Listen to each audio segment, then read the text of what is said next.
Hello, everyone. Welcome to the show today. Today on the show, we have John. John is the CEO of HomeZada. It is an AI-based platform, home management platform, and it helps consumers with asset management and show how much their property is worth. So, John, I'll hand it over to you. Welcome to the show. Absolutely, Neil. Thank you for having me. It's a pleasure to be here with your audience. HomeZada, we refer to it as a digital home management platform that's really designed to help homeowners manage, maintain, protect, and improve their home. And it's a single app that sort of combines all the data that you need to manage in inventory, maintenance projects, your finances. And then in the last, I'd say 18 months, we've really been an aggressive adopter of generative AI technology. So we've incorporated this phrase, we refer to it as Homeowner AI, and it's really designed to give each homeowner personalized advice about their specific home as it relates to asset management, as it relates to maintenance, finance, total cost of ownership. It really becomes your 24/7 personal expert about your specific house, which makes it way personalized and better than sort of generic web searches or even generic AI platforms. Okay, excellent. Thanks for sharing that. If you can walk us through just at high level as to, how it looks or how it all comes together. Sure. So the software platform is built with what we refer to as a responsive user interface. So essentially, the user can use any device they want, mobile, tablet, or desktop. A browser connects to our site, and then they basically create an account, they create a property, they enter in their address, and that address becomes the key because that's how we can create personalized advice. And then the platform is basically divided up into about 4 or 5 different major categories. The first is a home inventory, which essentially guides the user to walk through their home with their mobile phone, and they take pictures of every room in their house and all their important items. And then the AI will process those photos to detect all the objects and estimate the value and provide a description. And why is that important? It's because every insurance company tells the homeowner you should have a home inventory in case you have to file a claim. And we've seen so many natural disasters with people losing their homes, with the fires in LA earlier this year, hurricanes in Florida, et cetera. So that's a key component. The second key component is there's a maintenance calendar. My analogy there is when you buy a car, the car blinks at you and tells you when it's time to do maintenance, change the oil, check this. When you buy a house, nothing blinks at you. So we're going to create that preventative maintenance calendar. And then a lot of people will want to spend money on remodels, kitchen remodels, new roof, new swimming pool. We guide them through the ROI on those projects, how to budget for them, and then even the finance piece. We're going to update you on the estimated value of your home based on current market conditions. And the users really get engaged in the AI because they're so used to asking so many different people for advice of their home. Now they're getting personalized advice from within inside our app. Very good. Very informative. Thanks for sharing that. So it's like a one-stop, all that they need for maintaining. I know that the car blinks when it needs maintenance, but when you have a house, it just stops working, right? That's when you know that you hit the wall. So that's great to have. So that's a great feature to have, which will tell in advance, right? So that people have time to do their maintenance. Like the other day, my AC blew up and the motor stopped working. So I didn't know that it was about to die.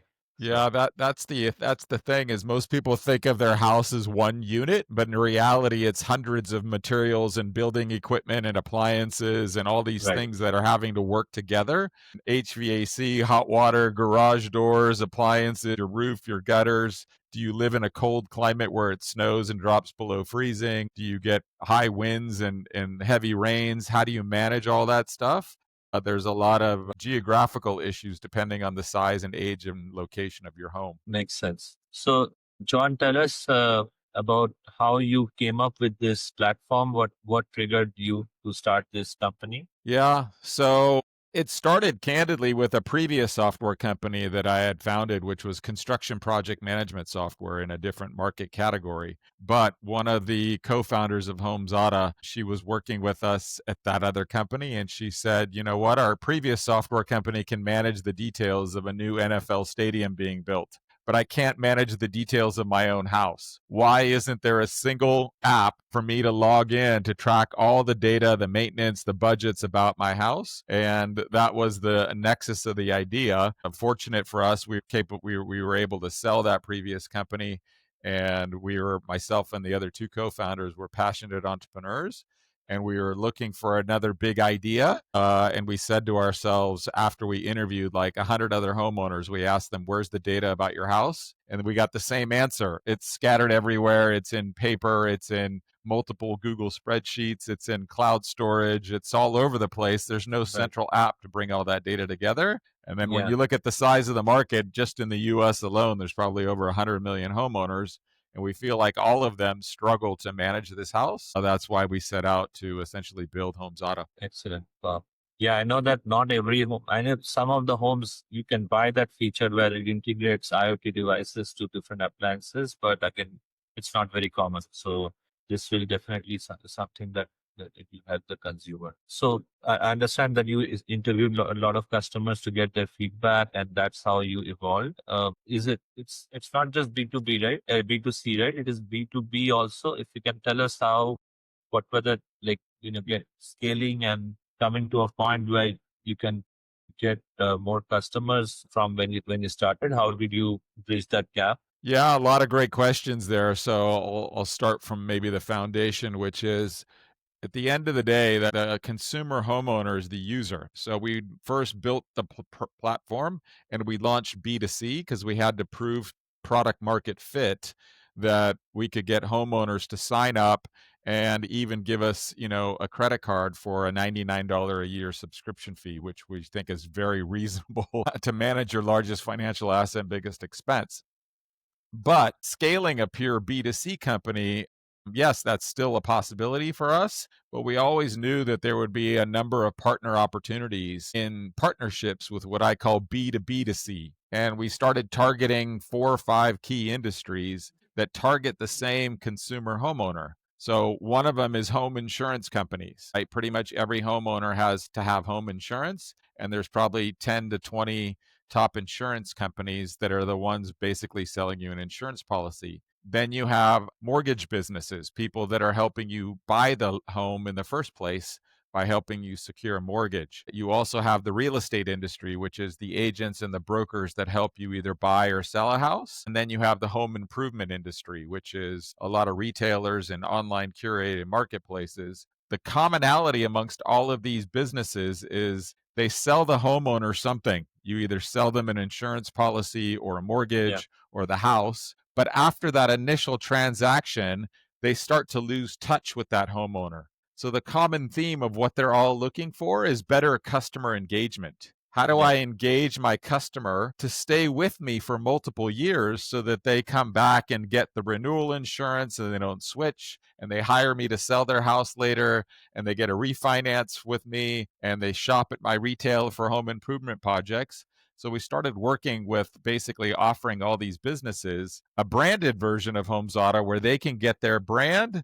And then for even our strategic partners, they could even cross market additional products to essentially market that back to their existing customer base. And we think that that's a pretty viable way to kind of scale because these partners already have access to 10,000, 100,000, a million homeowners. If we can do strategic deals with them, then it becomes a three-way win. The end consumer wins, the partner Yeah. wins, and HomeZada Yeah. wins. Yeah. Well, very well said and very well, yeah, explained. Thank you. So what are you're reaching out to these different industries, or what are your typical outreach methods that you use, or what worked for you? Is it, I mean, LinkedIn or something like that? Yeah, on the B2B side, a lot of it has been candidly LinkedIn and the traditional research over who are all the top players in that space. So, the founding team, we don't have any relationships within those particular markets. So it's been a lot of what I call guerrilla B2B, trying to get warm introductions to people in those industries.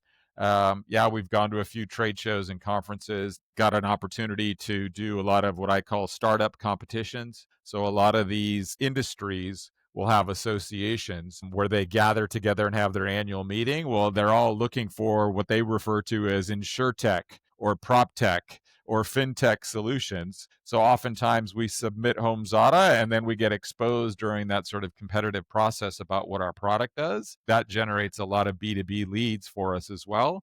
And we're essentially working our way through those leads now because essentially we're at that stage where we focused more on the B2C experience first because we had to prove that we could get basically what I call prove that HomeZada is a mainstream America product. So we have customers in all 50 states, every generation of homeowner, whether you're a Gen Zer who's 25 years old and are capable of buying your home, to a millennial, to an Xer, to a boomer, every age group, whether you own a $20 million home in Miami or a $200,000 home in Oklahoma, the median income of sort of every homeowner is what we had to prove. Then we can take those stats to all these partners and they realize that HomeZada is a proven solution with their end customer. Then it becomes a strategic discussion over what a potential deal looks like. Got you. Yeah. Yeah. So, product-led companies are selling better nowadays than sales-led companies. And I think that is what product-led companies, right? Like you show them case study and let the user try it out. They want to have a feel of it, even in B2B space. They want to see the value addition and what it will bring to them, right?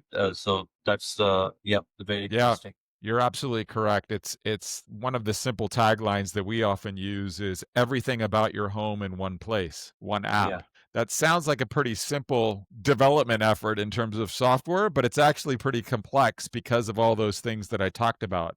You have to deal with an inventory of both the inside and outside of your house, your personal property, as well as the equipment and the building materials. You have to deal with maintenance and the regionality of location being different. You have to deal with projects, finances. We had to deal with what if you were a HomeZada user for 5 years and you decided to sell your house? Could you share that digital history with a potential buyer? And then Yeah. could you give it to them so that they inherit the digital history? So you can imagine one single address in America Yeah. may have 5 Yeah. different homeowners. How do we deal with that transition of data? And then how do we make it available for both the consumer on any device as well as all these partners? So yes, you're absolutely correct. We've been very heavy as a company investing in product because it was a pretty big software development build to build this because you have to Awesome. build it in a way that a consumer will get instant value without Yeah. having a lot of complexity. But the home is one of the most complex things in the consumer's life. Yeah. So there's a lot of A/B testing in terms of how to develop a user interface, how to develop sort of guides, how to develop data that's automatically pre-populated for the user at sign up. Because as a consumer application, whether we go direct B2C or through a partner, the consumer wants instant value in the first 10 seconds to 1 minute when they Oh, sign up. So yeah. you have to get very predictive at understanding based on their address a lot of information about their home. And that's why when consumers try our product, they love it, which then gives us a lot of credibility when we're talking to potential partners. Got you. Yeah, makes sense. Makes sense. So, you guys said that obviously you've been using AI and you plan to use and that's going to be a very uh, important tool. Can you explain us how you do the evaluation of the matching, like in the sense the assets of the consumers? How do you determine what should be the cost of the assets and for which they might get a possible refund if something were to happen? Yeah, that's a great question. So there's layers to that over how we do it, right? So I guess one layer is we have our own sort of predictive technology about when you sign up based on your address. We're going to predict all the rooms in your house and the typical things that you find in your house. So most people have a sofa in the living room and they have a refrigerator in the kitchen, pretty obvious type stuff. Yeah. But that's important to minimize data entry. The second piece is once we know your address, then we can get through third party data when your house was built, the size, is it 2,000 square feet or 5,000 square feet, and its location.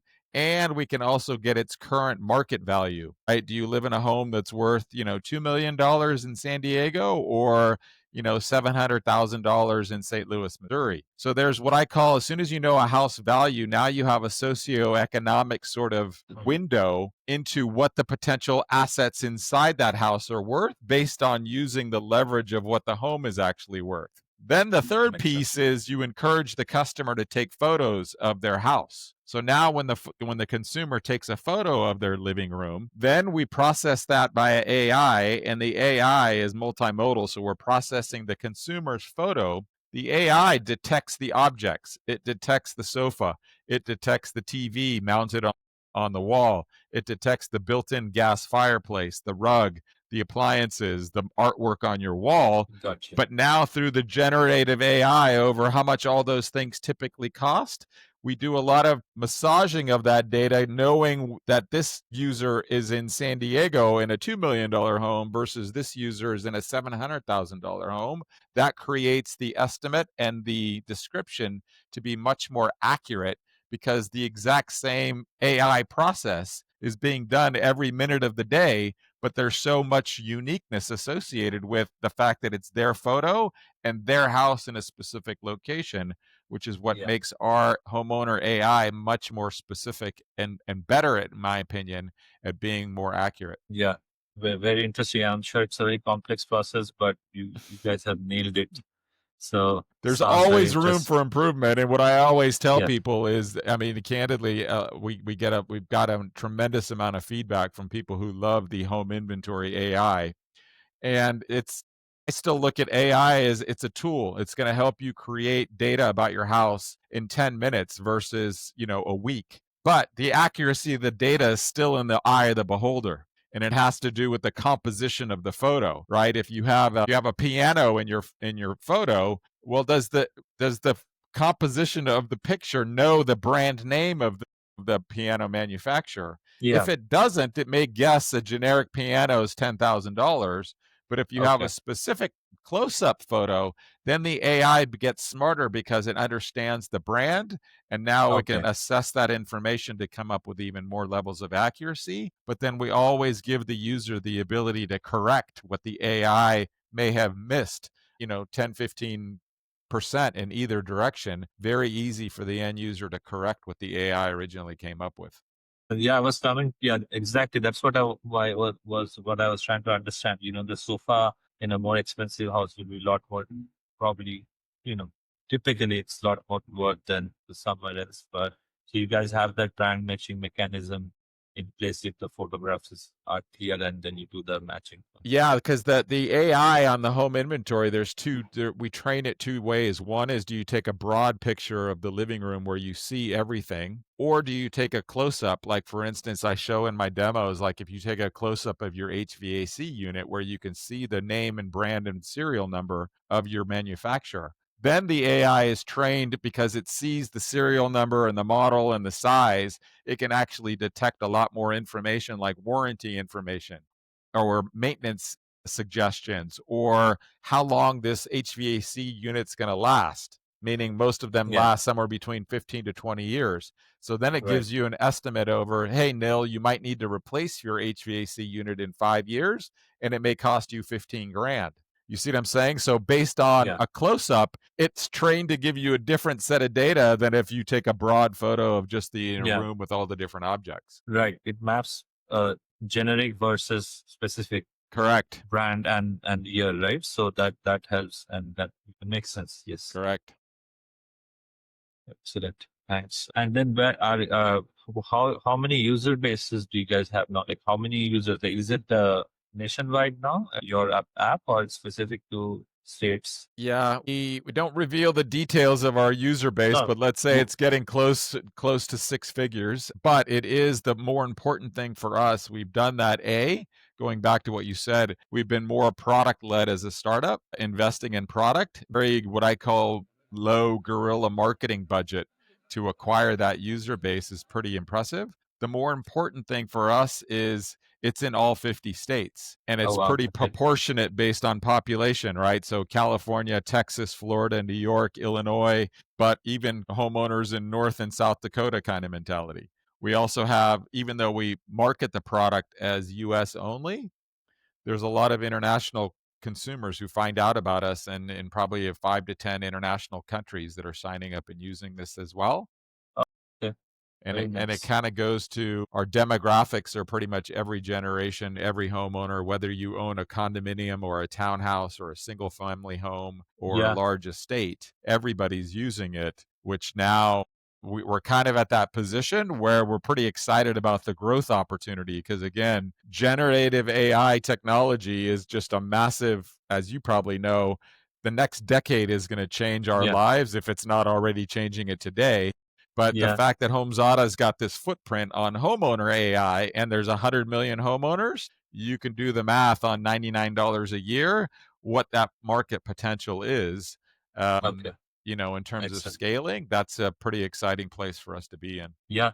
Excellent. Yeah. Very, very interesting. And yeah, very good to know that, also you have started getting international users. So that's something Yeah, we excellent. don't. I mean, my previous software company, we went international and had actually international language versions in Europe and in Asia, and we know that that's a market possibility for HomeZada. Yeah. But we just market the tool as US only. But the fact that international customers are still willing to use a US based product shows to us at least one market data point that there probably is a global opportunity, which probably, the company needs to grow a little bit more and actually go to market in a more, organized fashion in the future and say, let's target these other countries because we think that there's a great market opportunity or partnership opportunities or whatever the case may be. But yeah, Right. when we're talking to investors, it's US first.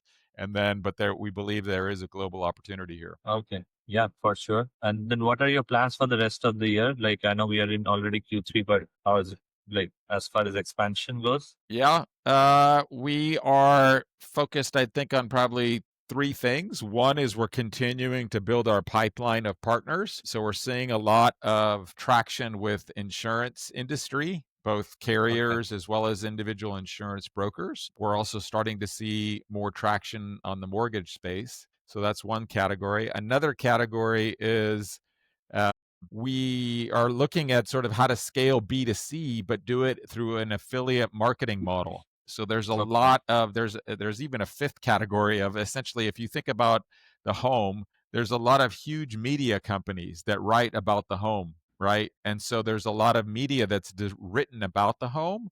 Well, those media companies and influencers and those kinds of things, they're oftentimes looking to a they want good, compelling stories because they want to be relevant to their homeowner audience, but they also are willing to basically make revenues by sharing in that sort of $99 a year affiliate marketing revenue opportunity. So that's Yeah. another way of looking at the scaling the Okay. business. And then on the development side, we're looking at even more advancements in AI focused in on the design side of home improvement, right? You buy a Got you. home, somebody wants to, that it's 20 years old and you take a picture of your kitchen. A lot of consumers don't have design skills over, well, what is it going to look like? And so they struggle with those design skills where we're kind of leveraging our photo images with inventory. Now we could sort of use that same image to try to create artificial AI generated images for Uh-huh. potential designs to help you on how Okay. to improve it. So Oh, wow. we're kind Nice. of testing that now. No guarantee Okay. that it's going to work, but it's Okay. definitely something that we're interested in exploring. So I'm sure you will make it work. So, but definitely. Uh, so there are a lot of information and very useful and very interesting. John, thank you for joining today. If on the audience wants to reach out to you or and learn more about your product, if you can share your channels that they can reach out. Sure. I mean, if they're interested in HomeZada, either as a consumer homeowner or as a potential partner, it's homezada.com, which is HOMEZ as in zebra, D as in David, A.com. So it's homezada.com. You can also find, same HomeZada on all the socials, whether it's Twitter, Instagram, etc. And then if they want to reach out to me personally, probably LinkedIn, which is there's not too many John Bodrozic, so it's JOHN Bodrozic. My LinkedIn handle is J Bodrozic, so you can pretty much find me there, connect with me there. Happy to engage with people on any kinds of discussions that they're interested in. John, thank you for joining today. It was a great conversation. Neil, Thanks. yeah, absolutely. Thanks for the opportunity to share our story and you for guiding me through the interview process. Appreciate it. All right, you're welcome. It was a pleasure.